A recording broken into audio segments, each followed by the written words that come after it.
Not too many people talk about these kinds of things, so that's where the value is, I think. It certainly is a bet that we're making.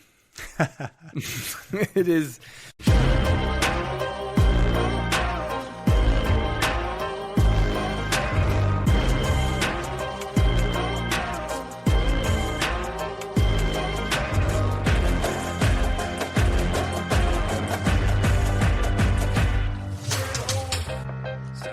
Welcome to The Art of Quality in Attention, a podcast that explores the ways in which master practitioners attend to their craft. The quality of attention plays a huge role in how we perceive and experience the world. By exploring how master practitioners pay attention in the context of their work, we hope to shed light on the inner game of seeking quality in work and life. I'm your host, William Oliver. William Oliver is the co-founder of In Practice, the lead sponsor of this series. This podcast is for informational purposes only and is not investment advice. The podcast host, guests, and clients of In Practice may maintain positions in securities that are discussed. Today's episode of The Art of Quality in Attention is with Chris Meyer. Chris is the portfolio manager and co-founder of Woodlock House Family Capital and the author of a number of investment books, including the critically acclaimed 100 Baggers. I first met Chris in 2020, and we've been working together through my business In Practice for the last few years. My excitement in inviting Chris to appear in The Art of Quality was grounded in a sense that Chris, more than most investors, has done a huge amount of inner work that has directly contributed to an ability to see clearly through many of the psychological attachments and aversions that seem to trip up so many other investors. I have witnessed Chris's capacity for equanimity firsthand throughout the COVID-era market volatility, and it's been on display day in, day out ever since. I hope you enjoy this conversation as much as I did. Chris, it is a joy and privilege to welcome you to the Art of Quality podcast. Well, it's great to talk to you. I can't wait to see where we go with this today. Let us find out. Yeah. We've known each other for a few years now, probably coming up to 5 years. And I'd love to start this conversation by asking you, I know you love many things about your work. Yeah. Talk to me about the things that you love the most about the work that you do. Well, the thing I love the most is the freedom that comes with running your own shop. So I can explore whatever ideas interest me, can pursue whatever I think is worth spending time on. I don't have anyone assigning me anything or, saying I have to explore this angle or that angle. So it's really just totally lets your curiosity wander. That's what I love most about it. And then there are a lot of things that flow out of that, of course, which we can talk about. But that freedom, that's the best. That's easily the thing I like the most. Where do you find your curiosity leading you? How's that evolved over the years? Well, it's evolved a lot. I mean, I have gone through this migration through beginning much more focused on valuation, and I think it's a pretty typical migration where people start kind of with the Ben Graham, early Warren Buffett style. And then over time, you gravitate more towards trying to find high quality businesses, things that you can own for a long time. And for me, there are a couple of different things along the way that help push that along. I wrote that book, 100 Baggers, that did that research. And so, of course, you see all these tremendous winners, and in studying those, there's some clear lessons that grow out of that. And the first thing is that you have to hold on to them. You have to find them, but then you have to hold on to them. And that means there's going to be stretches you hold them when they seem to be overvalued. And you're going to hold them through stretches where they don't go anywhere. So you really have to find, it changes where your focus is. You're less focused on what the multiple is today or what the company might do next year in earnings or free cash flow, or you're less worried about things people talk about like sector rotations and all these things, Wall Street jargon that comes into play.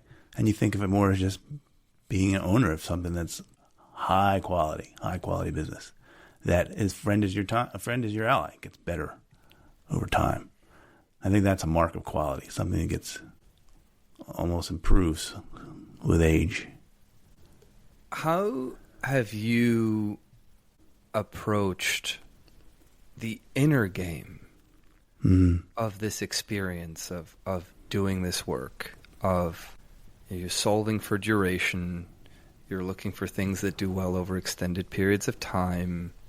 You've mentioned this word quality, which I'm very excited to unpack. And at this particular stage in the conversation, I'd love for us to bring in an element of one's capacity to actually recognize quality. Yeah. And how you've experienced the inner dimension of your capacity to recognize quality in the world. Yeah, I mean, some of it is you have to cultivate that. You have to allow it to. You have to listen, kind of. But to do that, the way I look at attention sometimes is I think it's, you only have so much of it for so long, like anything else. And if you allow your attention to wander over things that are really low quality and don't feed into that crowds out the other stuff. So, for example, spending a lot of time reading, the news. That's always the one I like to pick on. How, the obsessive focus on current events. What's going on now? What's in the headlines now? I mean, I used to read like 3 newspapers a day. I remember having delivered earlier. I had the Financial Times, the Wall Street Journal, and the Washington Post would be the 3 I would get. And every morning I'd get up and go through all those. I don't look at those at all these days, at all. So that's, you think about it. So all that time and attention that I spent on those things now is gone, and I can put that towards other avenues. And it has that way of raising your game overall, because one of the interesting things I think about sometimes with quality is that it starts to pervade like everything you do when you have that attention. So you're not only looking really at quality businesses, yes, but you're also looking at building like quality relationships, with other people, other fellow investors. There are certain fellow investors that are, I'm not going to name names, but are more like time suck. They come, it's always, they want. Can you share this? What do you think of this? And there's not a two-way, real giving going on. And when you find someone like that, where you can have those conversations, where that's a quality relationship you can maintain, especially if they're like-minded shareholders. I know some shareholders and different names I have that think very much like me, and we've owned this stock for years, think similarly. So, that's one thing that gets back to when you say, what I love about what I do. Yeah, the freedom is one, but then the second thing I would name would be this. The relationships, quality relationships come out of it, not only with your peers, but with even the management teams themselves. You get to know them, watch them grow, watch the business grow. That's the most fun, It's the most fun. And it doesn't really have to take that long either. I mean, it can take some time. But, like, for example, my fund's only been around, this is my 7th year. And I was reflecting the other day, I was looking at Brown & Brown, because that was a day one position. I bought in January 2019, opened the doors, Brown & Brown was in the portfolio.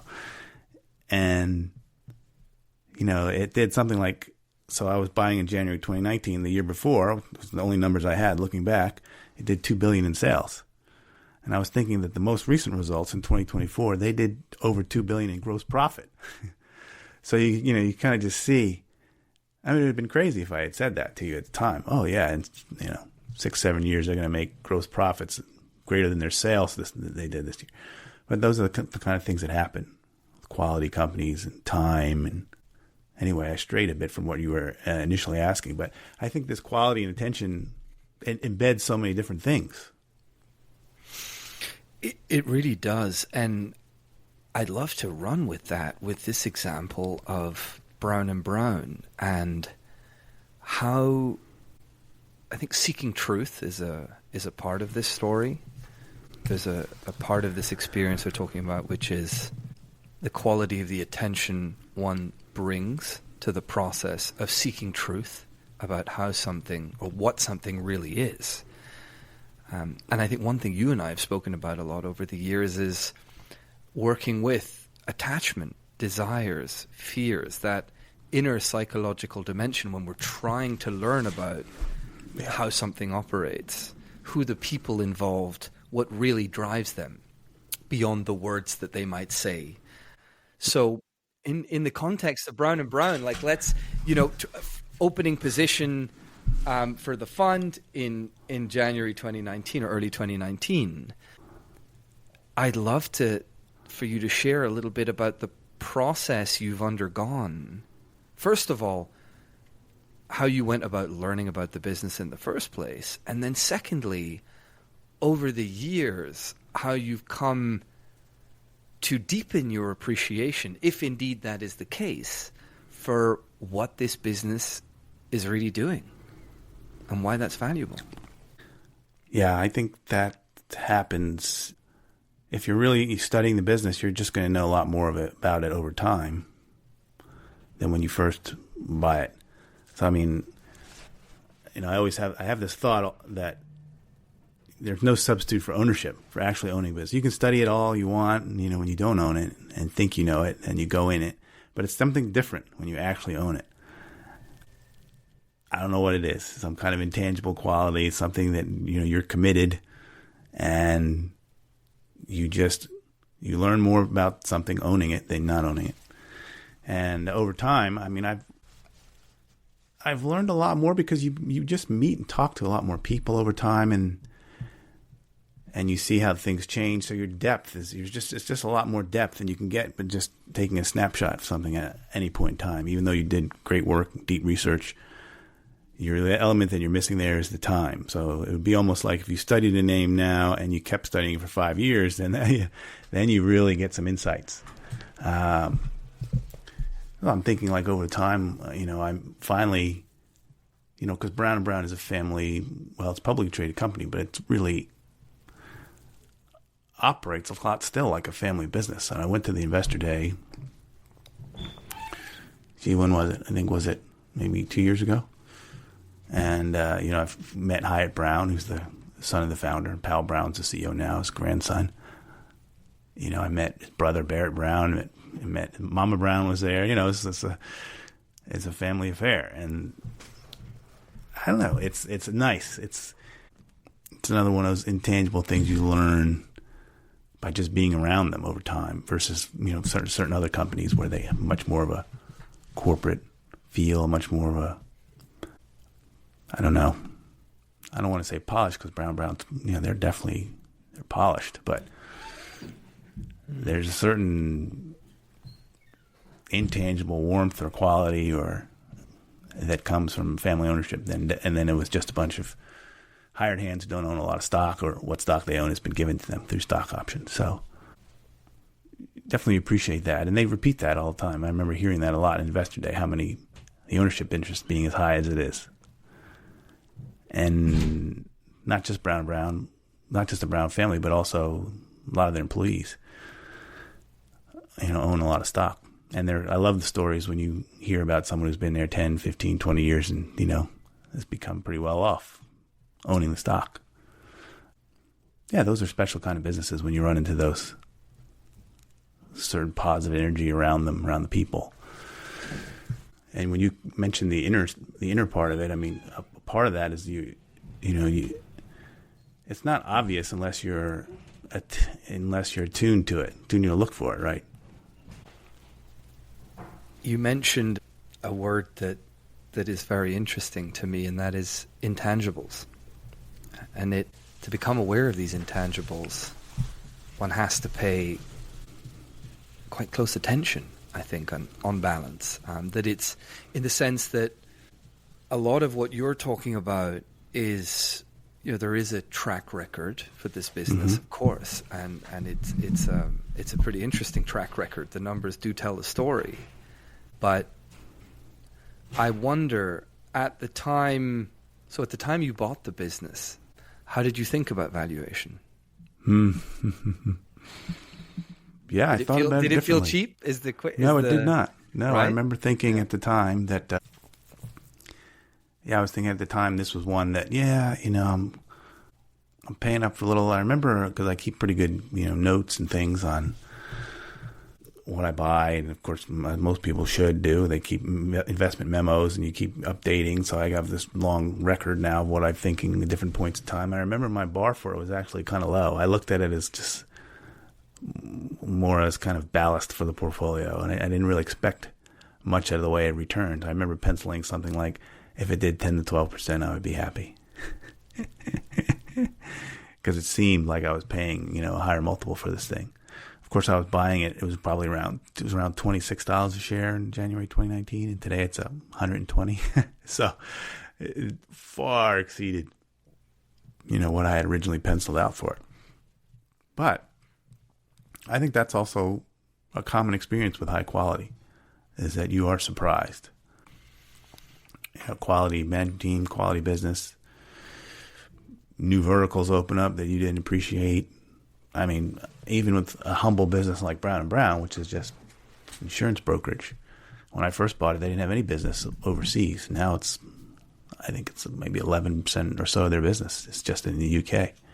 So that's something that didn't even exist before. And now they have this whole new avenue to deploy capital in Europe. And I see that time and time again,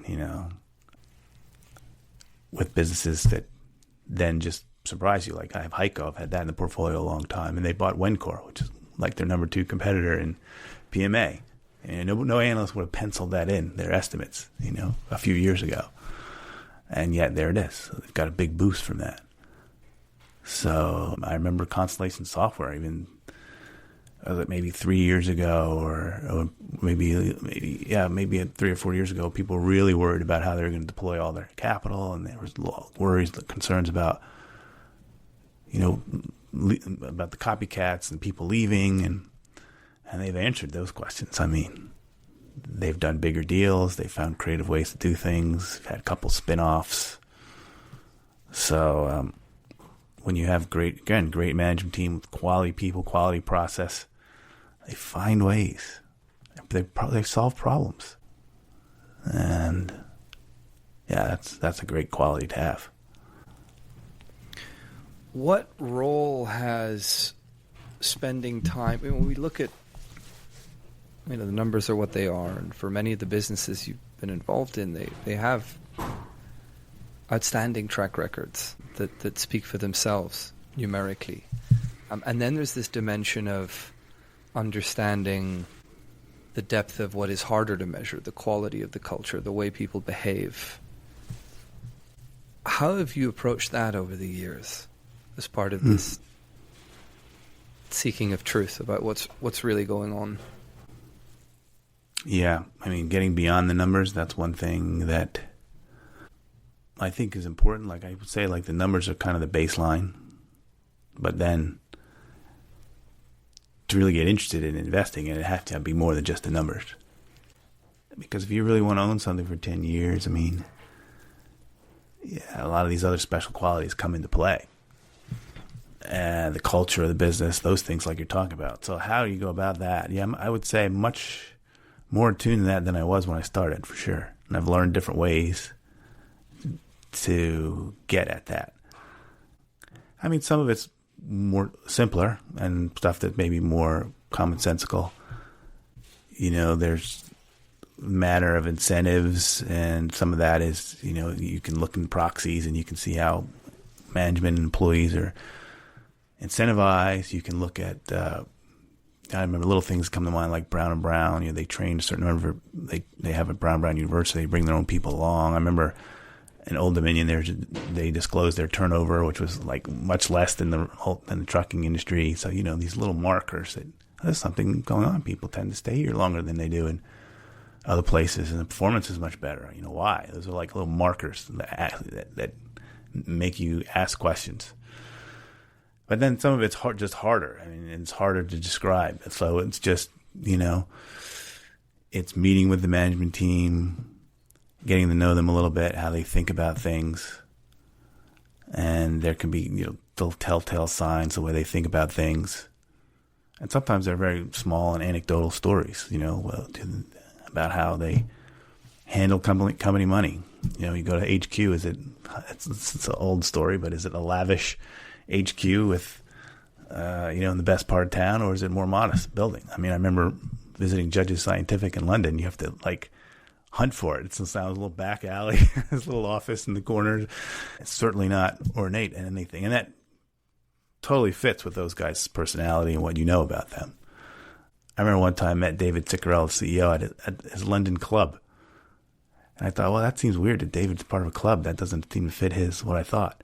And when we got there, we were meeting for tea. They didn't seem to know who he was. It was like, I've been to lots of fancy clubs. And usually when you walk in with the guy, he's like, oh, Mr. So-and-so. And I see, there was none of that. It's almost like they didn't know who he was. So I thought, that's kind of strange. But then it came out, well, he said, I don't really come here very much. We just use it because we have such small offices. When we need larger space, we can use this. I was like, so that's a little telltale sign, the way he thinks about it. He wasn't part of the club to be any kind of, it wasn't like something he uses all the time and he's expensing everything to the company. It's a very purposeful thing they have. So anyway, those are some of the things. And then, your line of work, of course, the expert networks. And then, you started your business. It was not long after, we started a similar amount of time. I started in 2019 in practice. Was pretty close to that, right? Yeah. 2020. Yeah. March 2020 we launched. That's right. So I remember, getting much more involved in that. And I think both of us, you've also could say that you've fine-tune your process on how you cultivate experts and how you go about, even conducting interviews, what's a good quality interview, what isn't. And that, so I've gone through that as well, working with you and your, and doing the expert network calls myself. But that's also been a valuable part to get kind of the peek on the inside of what these companies actually look like. Talk to people who've actually worked there. What's it like? Yeah, and how does one? I think one thing that maybe we've all thought about a lot is how do you increase the odds of coming into relationship with truth in a given interaction? Mm-hmm. And that being we find a very fruitful question to explore. You get to questions on the inner game, on the level of what biases am I bringing into the conversation? Do I like something? Is my disposition towards, desiring a favorable outcome for the business getting in the way of my questioning, my line of questioning, the way I approach the topic? Has an aversion, so liking, not liking, being aware of that in on the level of the inner game. Yes. Yeah, so I was going to say that's part of the inner game you mentioned before, was all the biases and freight that you bring to the process clouds your ability to suss out that truth.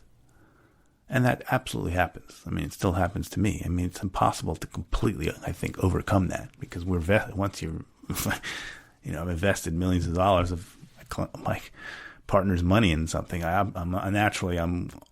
want certain outcome, and I'm prone to see that. So that takes quite a bit to, see disaffirming evidence. But it happens.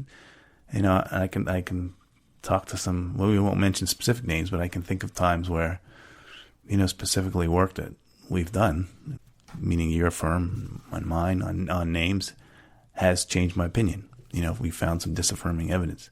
But a lot of times it takes time. Once I'm committed to it, it takes a little rocking back and forth. I always think of Seinfeld's joke about breaking up. I think it's like rocking a Coke machine. It doesn't just go over in one push. You got to rock it back and forth, and then it goes over.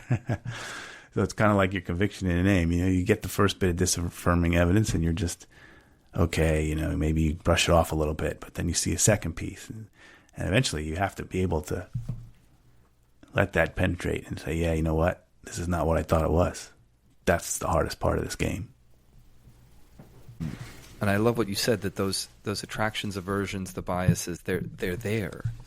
Can we bring them into awareness is really where I think the magic starts happening, because we can't, denying that they're there, I think, is really not helpful. Right. And that's quite a common thing to do, is this in our industry. It's prized to be, sort of clinical and objective. But when you've had a position that's done well for you for several years, in some cases really very well, to continue to ask good questions can be quite difficult. And there, the mere process, something I've respected in the way you approach your work, is there's a level of detachment. There's a level in observing you. You have the capacity not to allow your personality, or how, if I can put it this way, you have a capacity not to identify your worth with your opinions. Mm-hmm. And your sense of identity with your opinions. You're less likely, as I've observed you, to identify with, being quote unquote right. And I wonder what's helped you with that, because that's a pretty, you don't see that so much. Yeah, I have a definite answer to that because, I think of the work of Alfred Korzybski in general semantics. I've written 2 books on that. One is called How Do You Know?, which is the one I would recommend for people to go into first. And then the other one I wrote was called Dear Fellow Time Binder, which was a little more straight up on general semantics. But, part of Korzybski's work is being able to distance yourself from your opinions. And some of the tricks he has to that are so simple. When I tell you them, you're going to be like, that doesn't seem like such a big deal. But one of them, for example, is using a date. So you have a certain opinion, and then, if you're writing it, the way he would say is you could put a little subscript, the date. So, like, I think XYZ, March 2025. And just the act, and then mentally you can just do it later. You don't have to write it out, but you just associate everything that you think now is just at this point in time. And that allows you to drop it later. It's not like attached to you. It's your thought at this moment. And almost having the expectation that it's going to change later. I'm a big journal keeper. I've been keeping my own journal since 2005. And one of the things I love about that is that you can see how much you change over time. And, it's always surprises there. Stuff that you thought, you're like, I really thought that? Yes, you did. It's right there in black and white. So that helps a lot as far as, getting this detachment you're talking about. Is learning and almost, and just putting your opinions off to the side as this thing that's dated here, and being free to let it go and replace it with something else later. Not feel like you have to defend something that you said a year ago. And that's very countercultural. Nowadays people dredge up something you said on social media 2 years ago and they expect you to defend it somehow, but be like, well, that's what I thought then. I don't think it now. Easy. Next question. So, I think I would say that's helped me a lot working with Korzybski and those ideas. Yeah, that element of depersonalization feels. We talk about that a lot internally within our firm. This line I've shared with you that we talk about internally, which is the truth awaits eyes unclouded by longing. Which is a nod to the reality of desire and how it can distort our capacity to see what's going on. And the answer, of course, is not to negate or, quote, destroy desire, or it's very popular, and think in, circles where there's sophisticated awareness practices, or to the idea of, destroying the ego, putting the ego aside. I think for us, it's become more this question of embracing the reality that we have personalities, that those personalities become attached to being right, and there are therefore, if we honor that, we can start to build a toolkit. Yes. I love what you've described. Is there's a toolkit to distance yourself from this identification with being right. There's another source of inspiration I'll throw out as well, and kind of maybe surprising, but Socrates. In fact, there's a book came out, I think this year or maybe late last year. It's called Open Socrates by Agnes Callard. And she writes about, what does it mean to be a Socratic person? What was special about Socrates? And most people, when they think about Socrates, they just think of someone who asks a lot of questions. So the Socratic method is you just ask questions. You don't necessarily, force an answer. But it's much more than that. Socrates was someone who, just like you said, actually, Socrates thought that the best thing you could do for someone was to show them where they were in error. And the best thing someone else could do for you is to show you where you're wrong. And that's what he cultivated. So he turned it all around. Most of us, we were like, you were wrong. You kind of feel a little bit bummed. But he sought that out, which made him an extraordinary person. I think there's a line in there which he says, he questions your answer. He answers your questions and questions your answers. Yeah, I mean, that's pretty admirable, I would say, and difficult to do. Well, it helps to have good friends, really. I think, you mentioned this experience you have of being faced with being aware of the importance of quality in relationships, that a lot of your work really involves. Oh, yeah. Building quality relationships. And that's where good friends, because of course there's, giving someone or sharing or questioning someone's views. I think there's some teacher out there who I remember saying that most of civil society unfolds according to a logic of, I'll pretend that you are who you say you are if you pretend that I am who I say I am. I love it. I was just thinking something similar. There's that civil game of pretending. Absolutely. I won't question your views if you don't question mine, and we can stay in our lanes. And I think that's quite a common experience people have. Absolutely. And even, I'm sure you have this experience as well, but most of the conversations you have with most people are just kind of at that more superficial level. You don't really have a conversation, like a deep conversation. You only have those kind of conversations with a few people. And those are the relationships you really want to cultivate, someone where you can really have an exchange, where those masks kind of fall off for a little bit, where they leave yourself vulnerable and the other person leaves themselves vulnerable, and you have a real exchange where you can, criticize and they can criticize and you accept it, and then nothing happened. You go have your beers or whatever. And yeah, those are the relationships those are special relationships, but you got to have those. You're absolutely right. And that's also a Socratic thing. Coming back to him for a minute, because he said, or I remember Callard in her book makes the point that Socrates teaches us that there are ways of learning with others that are not open to us ourselves alone, by ourselves. We can explore certain questions and learn certain things only with interaction with other people. You can't just sit in your own study and think it out the same way. So you have to have that if you want to really grow and advance and deepen your knowledge. You have to have those interactions with other people. And that's in Socratic dialogues, when you look at it, he's always, he's often having a dialogue with some very high quality person. So he's talking to, a general about courage, or he's talking to an orator, someone who memorizes Homer's poems about poetry. He's not just he's going after the person who's the supposed expert on this field, and he's asking them very deep questions about what they think they know. That's kind of cool. I mean, it sounds like a lot of your day-to-day work. Yeah, I was going to say, it's like exactly what we do. This is what we do. You're talking to someone who's an expert, whether it's the management team or somebody else, and you're questioning, asking questions about their beliefs, what's trying to get out, how things work, and learn something you can't teach yourself.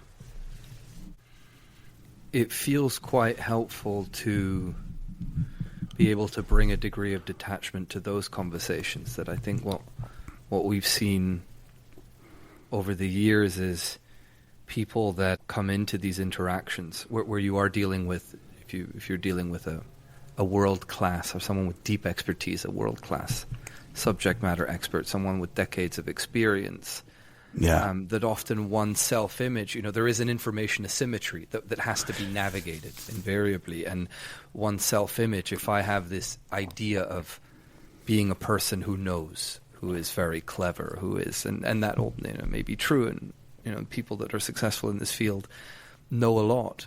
At the same time, it can lead to a pompousness. It can lead to an inability to make your counterparty feel comfortable enough to tell you what they really think. I wonder how you've experienced that, your ability to what extent do you feel a capacity to be detached and open in these conversations, in these experiences of dialogue with people that are very knowledgeable? Yeah, I mean, it's not. I don't know that I'm the best at it, but I try to. People sometimes will the way they answer questions, they're kind of nudging, giving you signals of where they want to go with it. You just kind of, as you're asking this question, you just kind of open up this space for them to go ahead and say it, and not try to frame it so that you're looking for something specific. And these are not just expert calls, but I'm thinking of just other times I've met management teams. Sometimes when I've met them for the first time or they don't know who I am, I almost feel like I have to get over a little bit of a hurdle. Like they have a certain image of me, hedge fund manager, and they have a certain assumption about the things I want to know, the questions I'm going to ask. And so I feel like sometimes I have to kind of break that down early, or they just start, giving me the usual stuff. And sometimes that doesn't happen over one conversation, it happens over a couple, and I have to be patient. I have to know, okay, don't push it. And I talk to them, maybe we'll try again, 6 months, a year later. And then, sometimes the best stuff happens years later. I've had some really good conversations with CEOs, but it wasn't the first conversation or the second conversation or the third conversation. It was after I've known them for 3 or 4 years. Then now you've got a certain level of trust. You've stuck around. They've talked to who knows how many different investors over that stretch of time. They've been in and out of the stock or have shown their true colors about what they're interested in over that period of time. But so, it's really interesting, Will, sometimes how the time element is so key in all these things. Time, you need time to get those compounded returns. You need time to develop those quality relationships. Time is a important ingredient in all that stuff. So that requires a little determination, stick-to-itiveness. Time is very interesting.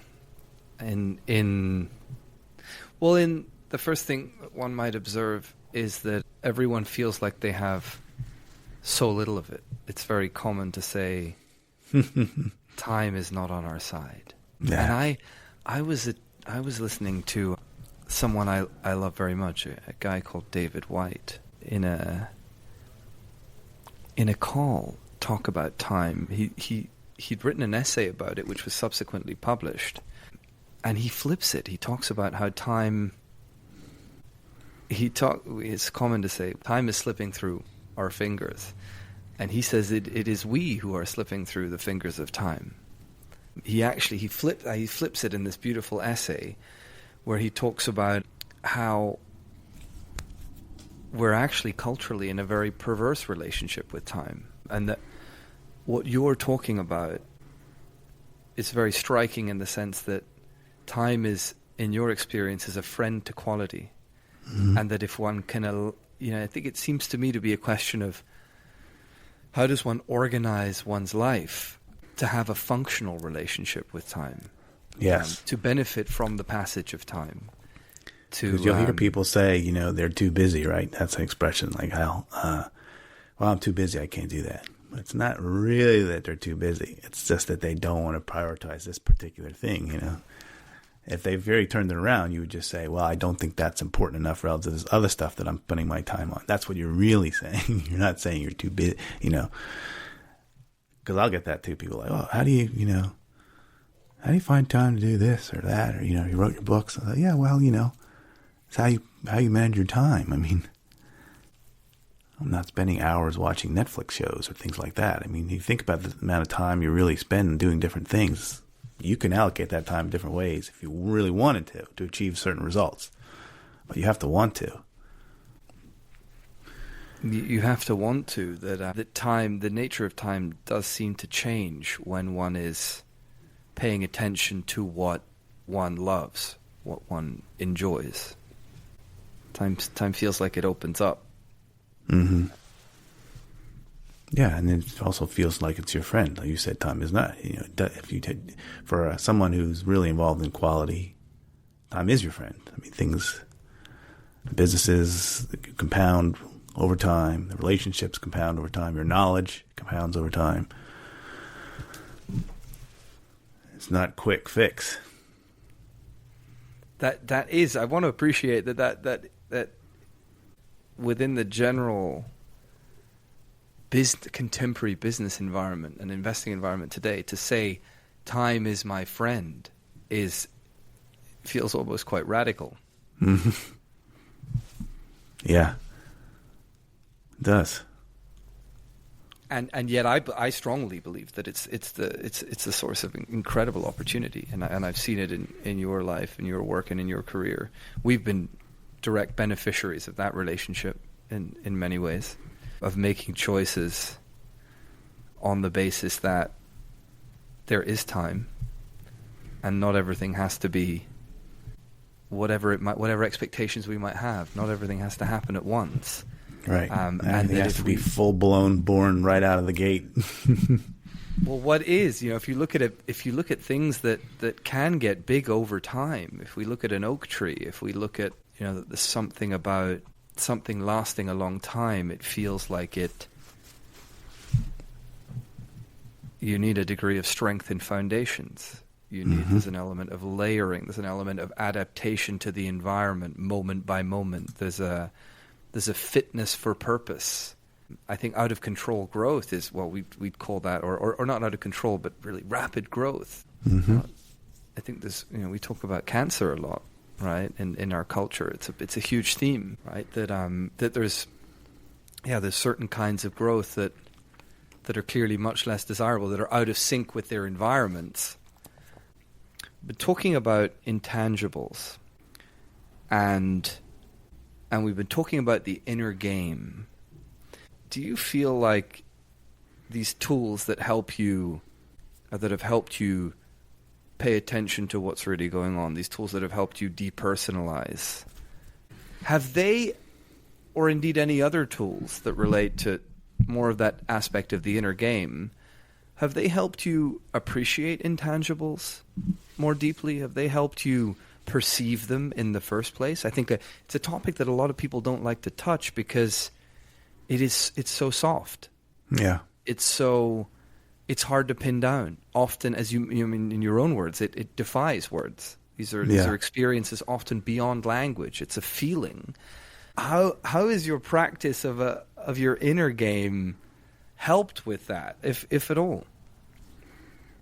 No, I think it has. I mean, like you say, if you have, these desires that you have to be more circumspect about them. You have to, if you're going to dig and find out the truth, if you're trying to dig out what's real about a business, you can't come at it with so many preconceived notions. I mean, one of the things that probably holds people back, and, in our business, people are loaded up with assumptions. They have a lot of heavy biases but sometimes you have to, because there's just so much out in the world. You have to be able to filter it in some way. But you have to be very thoughtful about those filters, because sometimes people just carry around these heavy biases or prejudices against certain things, and it prevents them from seeing what's going on. But yeah, the inner game part is really interesting, and it's hard to kind of put in words, because it is kind of a feeling you develop over time, right? It's like, I don't know, we were talking how you more recently picked up an interest in discovering certain wines, or sussing out the flavors, right? That's something you can't just do on day one. It takes a little time, and you develop those sensitivities. And it's the same with this kind of work. So you just have to commit to it, and then you just kind of have to work at it. And through experience and repetition, that range of qualities sort of opens up to you. Yeah, it gets back to the attention too. You have to. I know one of the thinkers I like is George Gurdjieff. He always talks a lot about attention. And one of his disciples was a guy named Christopher Fremantle. I think he was South African. And he had an observation once said that attention was difficult to separate from life itself. Like, what is attention really? It's your it's life. It is life. What your attention is life. I love that, and I guess I see it as a process or an experience of attunement to life, to what is really going on. That there's reality somewhere, and even that can be a controversial perspective these days in this postmodern landscape where truth is a function of power and all that jazz. Right. I would suggest in distinction to that there is something such as reality. And maybe you said it earlier when you said, it's beyond, well, we talked about this lots of times before, but beyond language, even just adopting that as a framework. Saying, all right, there's certain things that are just really beyond my ability to just articulate it right now. And just being open to that idea. That alone could break down some attachments you have, verbal attachments or descriptions that you're wedded to. That sounds very powerful to me. That it has been useful in my own life, in loosening the grip that we can become prey to of concepts of certain businesses that do a lot of M&A tend to destroy value, or that's a classic. Right? I don't like certain kinds of companies, or I don't like certain kinds of people, and that often however we manage to articulate whatever narrow experiences we've had, right? I have a friend, Tom Morgan, that keeps reminding me that the world is a lot more intelligent than we are. And that here we are sort of running through the world, even if we've been doing certain things for extended periods of time, that is one perspective, and that there's many perspectives out there. And truth is probably some composite of, maybe a diamond with many facets. Yeah, that come to make up, but it does all come together, and maybe wisdom is some ability to synthesize a range of perspectives. Yes, and be able to hold some ideas that are actually contradictory, and say, you're not necessarily having to decide, which one is right per se, but you can appreciating both or synthesizing them in some way. Again, I've seen you do that, and I've seen how fruitful it can be. I think we underestimate how gray a lot of things are, because it is so comforting to have an answer, and especially when you've got millions of dollars in a position that the world looks to you as, or looks to us as people that should know. Exactly. So there's that projection of others to deal with, of the way in which they might even approach you. I want to touch on, and maybe it's just an observation, and I wonder if you have a reflection, or whether it's, or maybe after the observation we may have, you may feel we've done justice to the subject. But I do find it fascinating, is this, on this thread of the inner game, this capacity to experience life beyond words, or to recognize that words and language is a socially constructed layer that sits on top of an underlying experience of life. Maybe we call it a deeper, we could call it the ground of life, whatever we want to call it. I'm sure scientists would have a range of ways of describing it. The field, maybe. Yeah. Korzybski would say the unspeakable level. The unspeakable level, right? David Bohm, a physicist, would call it the implicit order, as opposed to the explicit order. Right. Implicate, I think was his word. And that capacity to just recognize that so much of our lives, contemporary life, is organized on the basis of words and concepts, and that reality is actually not that these words and concepts are effectively fingers pointing at a moon. The hand and the finger is not the moon itself. It can be a useful device, and words are wonderful. But in this, if we're taking seeking truth seriously, I wonder what you think about this. I tend to find that people that have more flexibility around this notion, or have an awareness that language is a tool, that even you could look in even deeper, that one's identity isn't fixed, that we evolve, but we get trapped in fixed notions of self and who I am, of I am someone that is right, I am someone that is this or that. And that leads to, that can, on the one hand, negatively, it can lead to some incapacity to really take in new information, to experience or exist in the world with a degree of cognitive flexibility. And on the flip side, positively, when we honor this reality, the reality of that language is constructed, that it can lead one to have a far greater degree of flexibility in taking in new information, in allowing our opinions to evolve as we perceive more. Yes, I think, yeah, if you have that view that the words and descriptions sit on top of a flux of direct experience, yeah, I think you have a much richer view of the world. Like, there's just a lot more at work and stuff that you appreciate. You can't necessarily see it all or articulate it. And that comes and manifests itself in different practical ways. So one way that comes to mind is how you would think about cause and effect. A lot of people in our business, they want to know, what caused this and that caused that. And if you change this, that happens.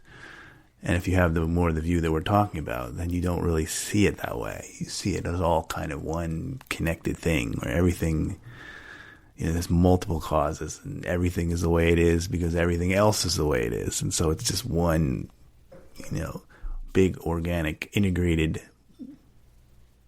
thing in flux. And so you're more relaxed about that assumption. What caused this to happen, or what, you can be more circumspect about that. It's a much more richer palette of colors you're dealing with that make things happen. Not just one thing or two things, many things, everything.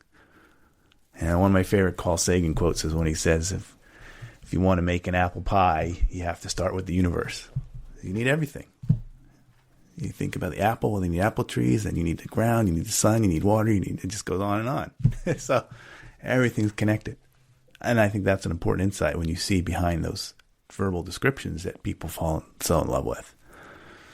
That's one practical way. Well, I think there are probably many others. Korzybski will mention that if you take that view, for example, also you recognize the limitation of any description. Like, you can never say all about everything or all about anything. Whatever you say, there's always more to be said. There's always details left out. So, yeah, I think there's lots of room on this topic.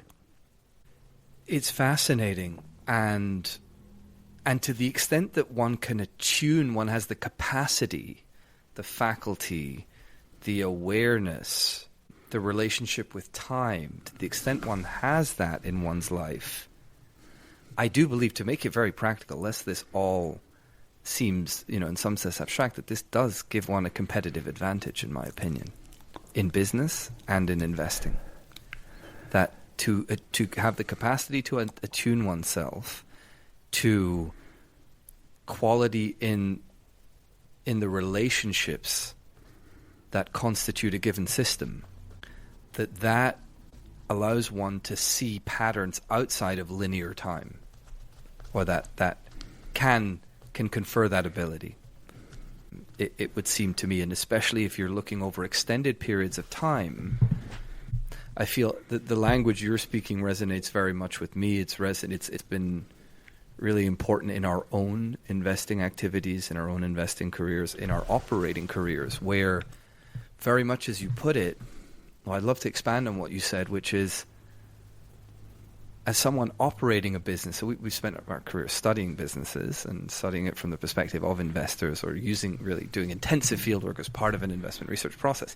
And then we will sort of, you can easily slip into like, oh, this company does this, and if they change this, that'll probably happen.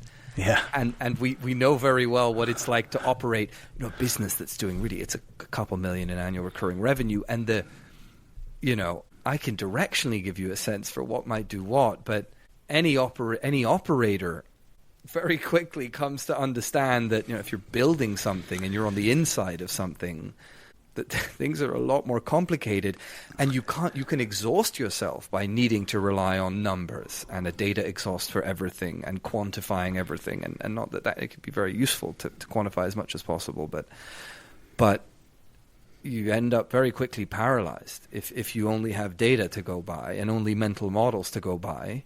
And what you really need, I think, to perform, to me, the true artists in the world of business operations, there is this experience of expert intuition. And what we know about intuition is that it can take in a lot more information than the rational intellect. Yes, and when as operators, you learn too, things are just messier. They're just messier. You're all people and connections between people, relationships between people, and it gets complicated very quickly. And we're just dealing with smaller organizations. And imagine, some giant multi-billion-dollar corporation, the CEO must have no idea really what's going on. It's just how much can one really know? Well, yeah. and it's very interesting. And I think there, when you talk about having time on your side, we've been big believers in just studying things because we're interested, and how that thing operates or works, or the governing logic, or that tends to reveal itself over time if you study long enough. And some things are easier to take a view on than others because some systems are maybe less complex than others. But I love what you're saying there about how, within large organizations with thousands of people, the outside world is getting this manicured, curated, simplified take. And if I even just think about our top line numbers and what actually constitutes those numbers, and what actually constitutes the quality of the relationships underpinning within the business that we operate. Now, I know every single one of our customers, and yet to take a view on how those relationships might evolve over time, just the complexity is sort of explosive in some ways. Yeah. And then, of course, you need that ability to the magic, one might say, happens when we get to the simplicity on the other side of complexity.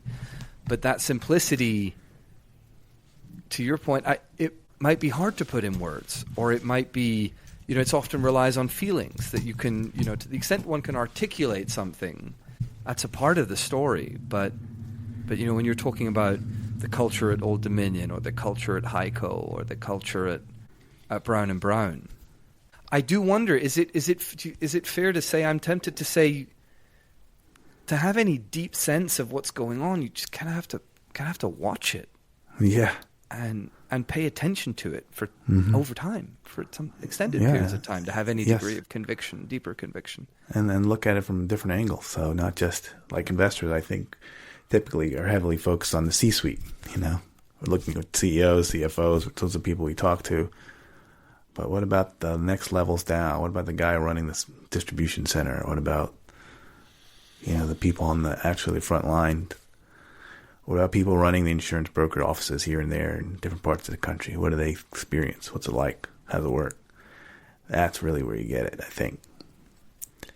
But it's interesting what you said about, the outside world gets this sort of cleaned up view. And I have that feeling too, like, being on the board now of Technion, for example, I see behind the scenes. And yeah, as an outside investor, you get this, you get this number, and from year to year, you sort of, it looks like it's has some continuity, but behind the scenes, there are 30 different businesses, and like some businesses are way up from the year before, some are down, and there's all this variance of performance in between, and then there's just this blended output that you get.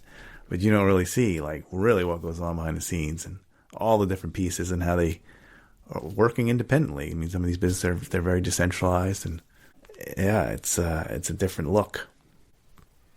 It is, and it's all the more. I mean, it's wonderful. It's reality. It's the full frontal reality, which is there's a lot going on, And Yeah,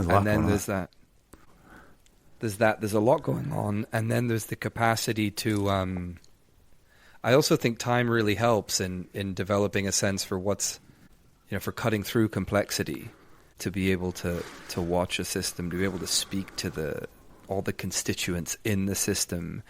You start to get a sense for how people behave and why they do what they do. And I feel like in understanding, being able to attend to the why people do what they do, what are the motivational governing forces in an organization. I've seen you pay a very close attention to that. Yes.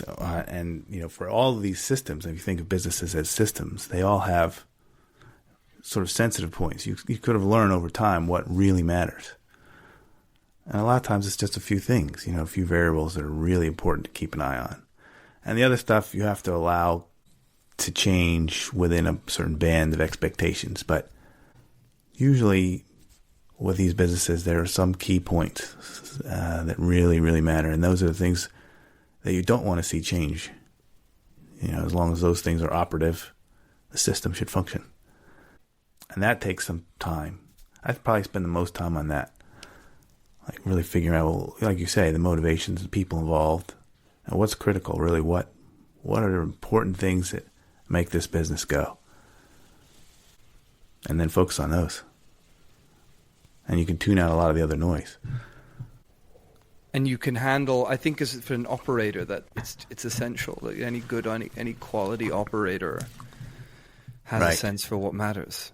Yep. You have a sense for what matters for your customers, for your suppliers, for your employees, for your shareholders. And that's simplicity on the other side of complexity. And often, I wonder, it's quite difficult for people from the outside in. I mean, we say this as operators of a business. We've also spent 10 years looking at a vast array of businesses. And it's quite a tricky thing to navigate. And this is what sets really quality businesses apart from higher quality, from low quality. I wonder what you think about this, that great businesses often just tell you what they do. Mm-hmm. And people, the really great businesses maybe, they explain what their values are. They explain why they do things. In their results or the way they present their business, there may be some aspects of what they do that are opaque for various reasons. There may be a lot of complexity in the business, but they tell you what they do. Lower quality businesses, you've got to cut through what they say and how they behave. And there, the quality of attention or capacity to attend to that feels really important. Yeah. I also sometimes think that the lower quality businesses are more likely lower quality businesses are more likely to overstate what they're really about. So it's the old joke about, if you think you're a monopoly, you're not a monopoly. I think the really high quality businesses that maybe do have something of a monopoly would never say it, That's the last thing they want to be on record with. Yeah. But that's maybe not the best example. But I think there are things where, like you say, the higher quality businesses, they lay out their values and what they're about. And it's usually pretty simple, doesn't change very much. This is another interesting quality when you look at some of these higher quality businesses and you read annual reports over the years. It's remarkable how the good ones, they very much true to their message year in, year and out. It's the same. And it's the lower quality businesses that have to kind of change their story every couple of years, come up with something new. Yeah, I remember reading every annual report of Judges Scientific all the way from the beginning, and it was remarkable how little it changed. What they've said about themselves has never changed. And I think that's also true. I didn't go all the way back on Brown & Brown, but I remember also that came out pretty strongly. There was just certain things that are just always hitting. Chris, I think on that note, this has been a lot of fun. Definitely. I deeply appreciate this time we've been able to spend together. Yeah, it's been a great conversation. It has been. I hope it's been as enjoyable as it has been for me, for our audience, to have you with us. Yeah, thank you for having me on. It's a great discussion. It's good to talk about these. Not too many people talk about these kinds of things, so that's where the value is, I think. It certainly is a bet that we're making. It is probably that qualitative dimension of experience. I think a reflection, I mean, maybe on our current moment in time, is that we have now systems to manipulate anything that can be quantified that are incredibly powerful. Right. And it's in these domains that you operate, that we operate in this domain of what Gregory Bateson's daughter, Nora Bateson, would call warm data. Mm-hmm. Stuff that's really hard to fit into an Excel spreadsheet, that's harder to measure in the first place. Nora Bateson, by the way, also very familiar with Korzybski's work. She sits on she's a trustee in the Institute of General Semantics, as am I. So, yeah, these things all come around, don't they? They do. I think Nora's got some really interesting ideas and definitely. And ever more relevant, I feel. So, thanks again, Chris. All right, great. Thank you. Thank you for listening to our conversation today. For more resources on the subject of quality across the domains of business, investing, psychology and art, please visit our website, theartofquality.co.